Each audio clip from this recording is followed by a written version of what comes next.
What are the main themes in the organization of a pediatric and neonatal intensive care unit? NICUs and PICUs are very complex units.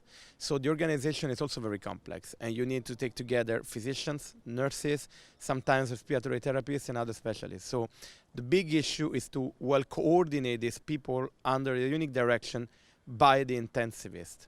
And to do that, we need very dynamic, very smart intensivists putting together all these people. To me, this is the main issue. Is the management of the family changing, and what is the level of collaboration between physicians and parents? So that's even more important. Clearly, parents and physicians should collaborate. We do have the same purpose, which is the baby's fate in the end.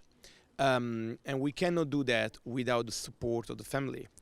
Is the, let's say, psychological support, is the collaboration to sometimes get funding, but there's also, from our side, let's say, the importance to explain parents what is happening, to give them the needed details without entering in too much technical details, which can only increase anxiety. From the other side, parents are very much important for a more integrated care, but they should not enter into medical details. They should remain a medical decision, let's say.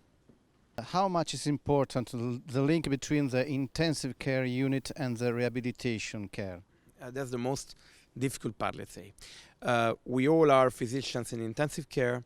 We deal with the most critically ill children and infants, so in the very sick period. But then we have to admit that even when we do a very nice job, there will be a follow-up.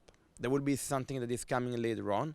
We don't see this coming later, but it's still existing over there. So our efforts will be totally useless if we don't have an ideal follow-up, if we don't have other specialists taking care of this child and helping him to fully recover.